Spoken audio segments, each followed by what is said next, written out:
نحمده ونصلي ونسلم على رسوله الكريم. اعوذ باللہ من الشیطان الرجیم. بسم اللہ الرحمن الرحیم. ثم قست قلوبكم من بعد ذلك فهي كالحجارة أو أشد قسوة وإن من الحجارة لما يتفجر منه الأنهار وإن منها لما يشقق فيخرج منه الماء وَإِنَّ مِنْهَا لَمَا يَهْبِطُ مِنْ خَشْيَةِ اللَّهِ وَمَا اللَّهُ بِغَافِلٍ عَمَّا تَعْمَلُونَ. صدق اللہ العلی العظیم. ثُمَّ قَسَتْ قُلُوبُكُمْ، پھر سخت ہو گئے تمہارے دل، مِنْ بَعْدِ ذَلِكَ، اس کے بعد، فَهِيَ كَالْحِجَارَةِ، سو وہ ہو گئے پتھر کی طرح، او اشد قسوة،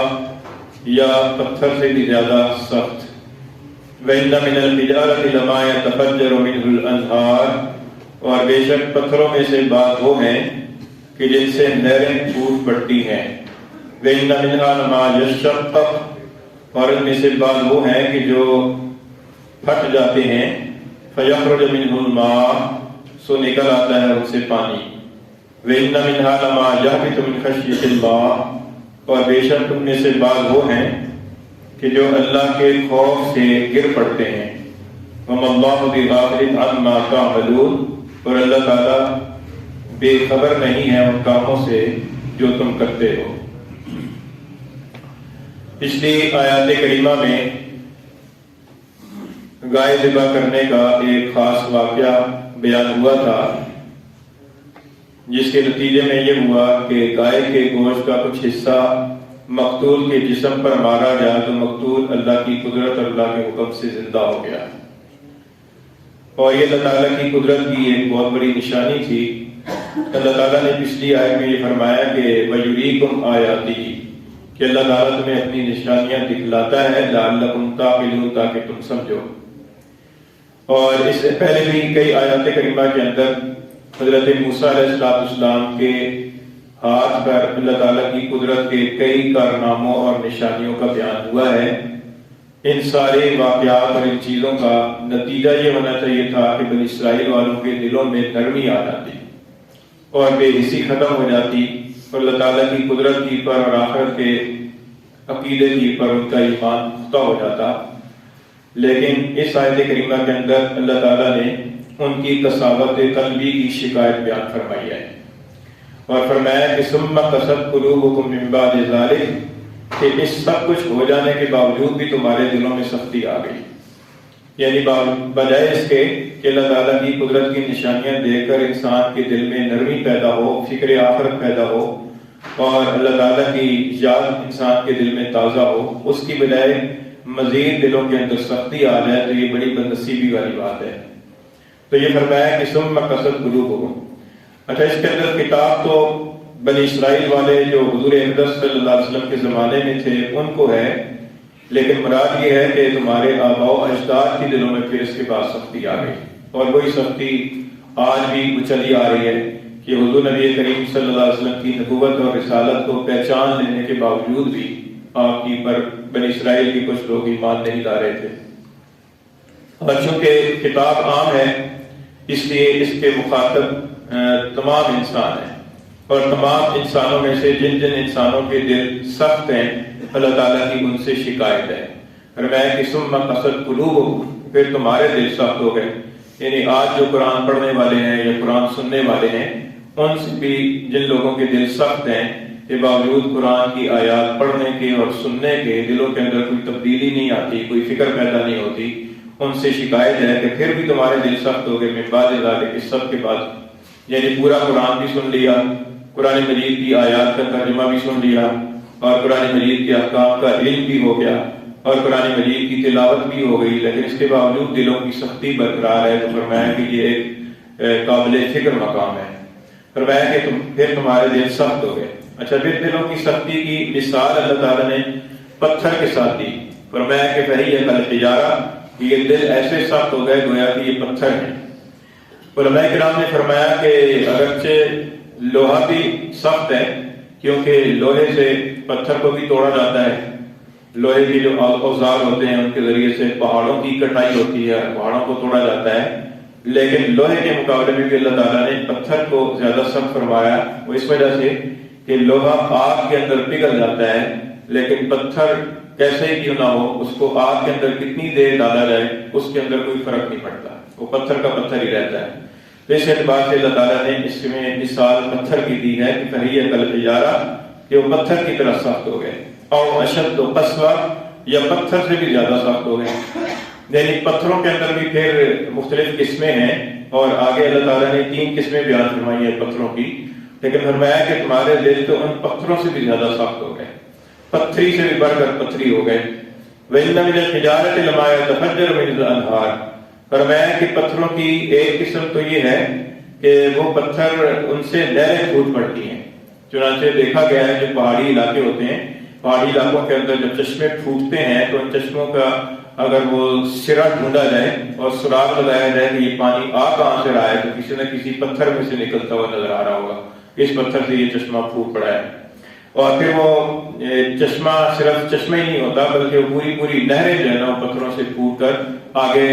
ایک علاقے کو سیراب کر رہی ہوتی ہیں، میلوں کی پر مشتمل علاقے تک وہ پانی چلا جا رہا ہوتا ہے نہروں کی صورت میں۔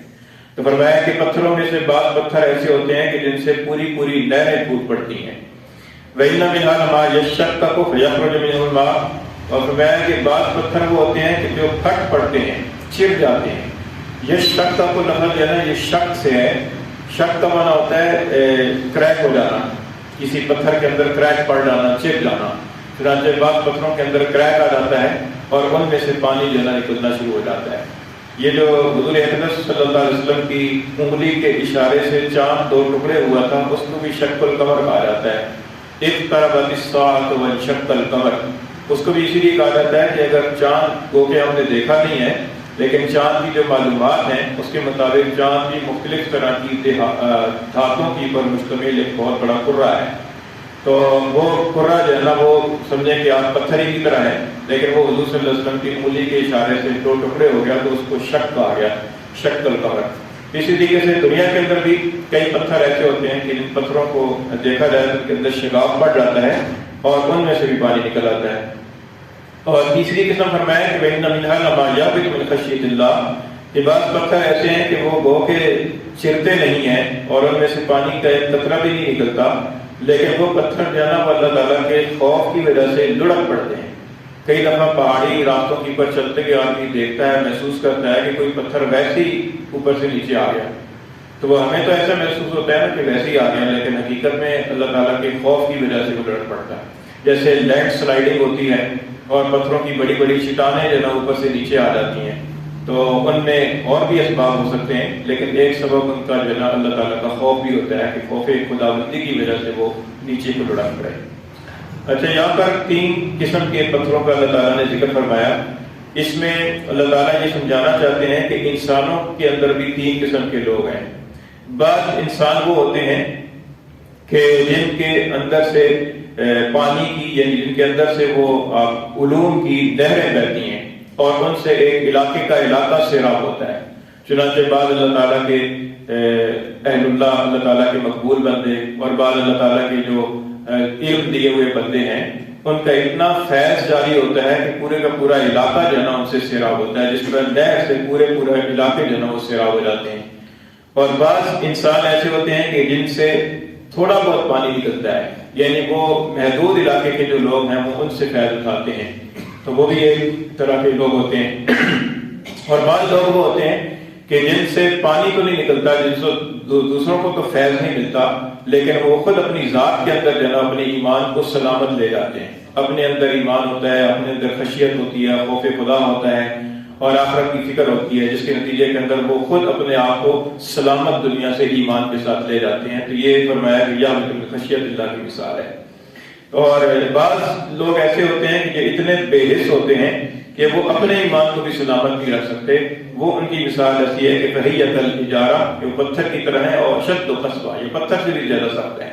کہ دنیا کے اندر کچھ ہو جائے لیکن ان کے دل میں کوئی اثر نہیں ہوتا، وہ اسی طریقے سے سنگ دل ہی رہتے ہیں۔ اچھا، ان کو سنگ دل بھی کہا جاتا ہے۔ سنگ کا معنی ہوتا ہے پتھر، تو سنگ دل ہے یعنی ان کے وجود کے اندر گویا کہ دل نہیں ہے بلکہ پتھر ہے۔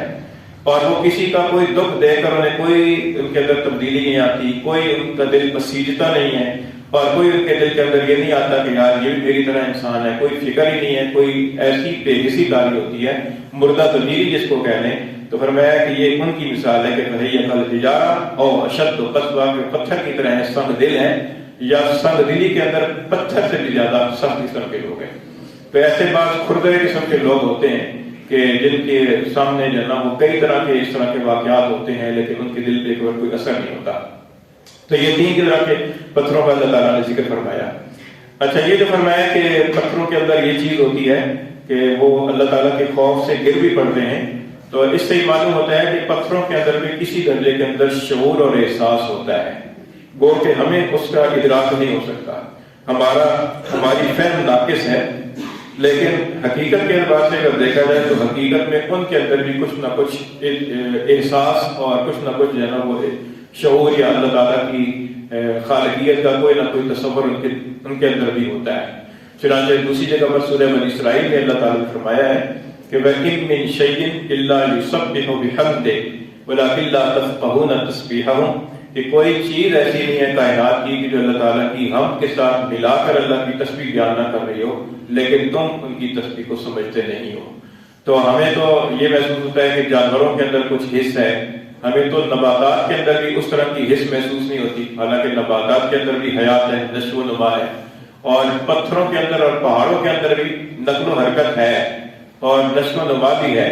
لیکن اس کا ہمیں ادراک نہیں ہوتا، اور وہ اتنی سلولی ہوتی ہے کہ صدیوں کے بعد پتہ چلتا ہے کہ یہ پہاڑ پہلے یہاں سے سرک کر یہاں آ گیا۔ جیسے بڑے بڑے طوفان آتے ہیں اور بڑے بڑے زلزلے آتے ہیں جن کے نتیجوں کے اندر پہاڑوں کی جگہ بھی اپنی شکل تبدیل ہو جاتی ہے، لیکن وہ اتنی کم رفتار کے ساتھ ہوتی ہے اور اتنی دیر لگتی ہے اس کے اندر کہ ہمیں اس کا احساس نہیں ہوتا۔ تو یہ ادراک سمجھنا چاہیے کہ پتھروں کے اندر بھی کسی درجے کے اندر یہ حص موجود ہے۔ چنانچہ دوسری جگہ پر اللہ تعالیٰ نے پہاڑوں کو بھی خطاب فرمایا ہے، یا جبال اوّبی معه، جہاں پر حضرت داؤد علیہ السلام کا ذکر ہے کہ حضرت داؤد علیہ السلام پہاڑوں کے اندر جا کر زبور پڑھتے تھے، اور آپ کی آواز بڑی سریلی تھی تو پرندے بھی اکٹھے ہو جاتے تھے آپ کے آس پاس، اور اللہ تعالیٰ پہاڑوں کو بھی خطاب فرما رہے ہیں کہ اے پہاڑوں تم بھی ان کے ساتھ مل کر اللہ کی تسبیح بیان کرو۔ تو خطاب ظاہر ہے کہ اسی کو ہوتا ہے کہ جس کے اندر حص موجود ہو، اور احادیث کے اندر تو بڑی کثرت کے ساتھ اس بات کا ثبوت ملتا ہے کہ پہاڑوں کے اندر بھی حیات اور اس طرح کی چیز موجود ہے۔ چنانچہ ایک حدیث میں آتا ہے، مسلم شریف کی حدیث ہے کہ حضور اقدس صلی اللہ علیہ وسلم نے ارشاد فرمایا کہ میں مکہ مکرمہ کے اندر اس پتھر کو پہچانتا ہوں کہ جب میری بعثت ہوئی تو وہ پتھر مجھے سلام کیا کرتا تھا۔ اور حضرت علی رضی اللہ تعالیٰ فرماتے ہیں کہ ایک مرتبہ میں حضور اقدس صلی اللہ علیہ وسلم کے ساتھ مکہ کے اندر چل رہا تھا، تو ہم مکہ کے جس طرف بھی جاتے تھے راستے میں جو پتھر اور درخت آتا تھا وہ حضور صلی اللہ علیہ وسلم سے عرض کرتا تھا کہ السلام علیکم یا رسول اللہ، کہ اللہ کے رسول آپ کی پر سلامتی ہو۔ اور ایک حدیث میں آتا ہے کہ حضور اقدس صلی اللہ علیہ وسلم نے 7 یا 9 چھوٹی چھوٹی کنکریاں اپنے ہاتھ میں لیں تو وہ آپ کے ہاتھ مبارک پر تسبیح پڑھنے لگے، سبحان اللہ سبحان اللہ، اور ان کی اس تسبیح کی آواز کو جو اس وقت موجود صحابہ کرام تھے انہوں نے سنا، اور وہ فرماتے ہیں کہ ان کی آواز ایسی تھی جیسے مکھیوں کی بھنبھناہٹ کی آواز ہوتی ہے۔ پھر حضور صلی اللہ علیہ وسلم نے وہ کنکریاں حضرت سیدنا ابوبکر صدیق کے ہاتھ میں رکھی، ان کے ہاتھ میں بھی وہ تسبیح پڑھتی رہی، پھر حضرت عمر فاروق رضی اللہ عنہ کے ہاتھ میں رکھی، ان کے ہاتھ میں بھی وہ تسبیح پڑھتی رہی، پھر حضرت عثمان کے ہاتھ میں رکھی، وہاں بھی تسبیح پڑھتی رہی، اور پھر حضور صلی اللہ علیہ وسلم نے ان کو نیچے ڈال دیا۔ تو اس سے معلوم ہوتا ہے کہ اس وقت یعنی آپ سمجھیں کہ حقیقت کے اعتبار سے ان کے اندر یہ حص موجود تھی کہ وہ مکھیوں کی بھنبھناہٹ کی طرح آواز آ رہی تھی، اور صحابہ کرام نے اس آواز کو سنا ہے اور حضور صلی اللہ علیہ وسلم نے فرمایا ہے کہ یہ تسبیح پڑھ رہی ہیں۔ تو حقیقت کے اعتبار سے تو ان کے اندر یہ موجود ہے، لیکن ہماری فہم ایسی ہے کہ ہم اس کو بالکل ہی بے جان اور بالکل ہی بے حس سمجھتے ہیں، تو یہ ہماری فہم کا قصور ہے۔ اسی طریقے سے اور اس طرح کی کئی احادیث ملتی ہیں کہ جن سے اس بات کا ثبوت ملتا ہے۔ تو اس میں بنیادی طور پر جو ہمارے کام کی بات ہے وہ یہ ہے کہ ہمیں اپنے کساوت قلبی کا علاج کرنا چاہیے، ہمارے دلوں کے اندر جو سختی ہے اس سختی کو دور کرنے کی فکر کرنی چاہیے، اور اس کا علاج حدیث شریف کے اندر یہ بتایا گیا ہے کہ آدمی کثرت کے ساتھ ذکر اللہ کرے۔ ایک حدیث میں آتا ہے کہ حضور نے فرمایا کہ لا تکثر الکلام بغیر ذکر اللہ، یہ اللہ کے ذکر کے علاوہ کثرت کے ساتھ باتیں نہ کیا کرو، گپے نہ لگایا کرو، اس لیے کہ فإن کثرت الکلام بغیر ذکر اللہ کثرۃ للقلب، اس لیے کہ بہت زیادہ باتیں کرنا اللہ کے ذکر کے علاوہ یہ دل کی سختی کا باعث ہے، اور اللہ تعالیٰ سے لوگوں میں سب سے زیادہ دور وہی ہوتا ہے کہ جس کا دل سخت ہوتا ہے، جس کے دل میں قساوت ہوتی ہے۔ تو قساوت یہ بے حسی ہے، بے حسی اور آدمی کو آخرت کی فکر نہ ہونا۔ ایک حدیث میں آتا ہے کہ اللہ کے خوف کی وجہ سے رو، اور اگر رونا نہ ہے تو رونے جیسی صورت بناؤ، یعنی رونا نہیں آتا تو اس بات کی پر رو کہ ہمیں رونا کیوں نہیں آتا، اس بات پر افسوس کرو کہ ہم اتنے سارے دل ہو گئے ہیں کہ ہمیں اللہ کے خوف پہ رونا ہی نہیں آتا، اس بات کی فکر کرو اور اس بات کی اپنے اندر احساس پیدا کرو۔ اسی طریقے سے ایک حدیث میں آتا ہے کہ حضور سے پوچھا گیا کہ اللہ رسول نجات کا کیا راستہ ہے، حضور نے فرمایا کہ عملک علیک لسانک، اپنی زبان کو قابو میں رکھو، وَلْيَسْعَكَ بَيْتُكَ، اور گھر کے اندر زیادہ وقت گزارو، اور وقت کے علی خطیئتک، پر اپنی خطاؤں پر رویا کرو۔ تو یہ اعمال ایسے ہیں کہ جن سے دلوں کی سختی دور ہوتی ہے۔ اور ایک حدیث میں آتا ہے کہ دلوں پر جو زنگ لگ جاتا ہے اس کا علاج یہ ہے کہ قرآن مجید کی تلاوت کی جائے اور موت کو کثرت سے یاد کیا جائے۔ اور ایک علاج یہ ہے کہ وَمَا اللَّهُ بِغَافِلٍ عَمَّا تَعْمَلُونَ، اللہ تعالیٰ کے علم کا مراقبہ کیا جائے کہ اللہ تعالیٰ کو ہمارے اعمال کی خبر ہے۔ فرمایا کہ اللہ تعالیٰ بے خبر نہیں ان کاموں سے جو تم کرتے ہو، تو لہذا اس بات کا دھیان جمانا اور مراقبہ کرنا، بار بار اس بات کو ذہن میں لانا اور تصور کرنا کہ اللہ تعالیٰ کو میرے سارے اعمال کی خبر ہے، یہ بھی انسان کی قساوت قلبی کو دور کرنے کا مؤثر نسخہ ہے۔ تو فرمایا کہ وَاللَّهُ بِغَافِلٍ عَمَّا تَعْمَلُونَ، اللہ تعالیٰ بے خبر نہیں ہے، غافل نہیں ہے ان کاموں سے جو تم کرتے ہو۔ فرمایا کہ ثُمَّ قَسَتْ قُلُوبُكُمْ، پھر سخت ہو گئے تمہارے دل من بعد ذلک، اس کے بعد، فَهِيَ كَالْحِجَارَةِ، پس وہ ہو گئے پتھر کی طرح، وَأَشَدُّ قَسْوَةً، یہ پتھر سے بھی زیادہ سخت، وَإِنَّ مِنَ الْحِجَارَةِ لَمَا يَتَفَجَّرُ مِنْهُ الْأَنْهَارُ، اور بے شک پتھروں میں سے بعض وہ ہیں کہ جن سے نہریں پھوٹ پڑتی ہیں، وَإِنَّ مِنْهَا لَمَا يَشَّقَّقُ فَيَخْرُجُ مِنْهُ الْمَاءُ، اور بے شک پتھروں میں سے بعض وہ ہیں کہ جو پھٹ پڑتے ہیں اور ان سے پانی نکل آتا ہے، وَإِنَّ مِنْهَا لَمَا يَهْبِطُ مِنْ خَشْيَةِ اللَّهِ، اور بے شک پتھروں میں سے بعض وہ ہیں کہ جو اللہ کے خوف سے لڑک پڑتے ہیں، وَمَا اللَّهُ بِغَافِلٍ عَمَّا تَعْمَلُونَ، اور اللہ تعالیٰ بے خبر نہیں ہے ان کاموں سے جو تم کرتے ہو۔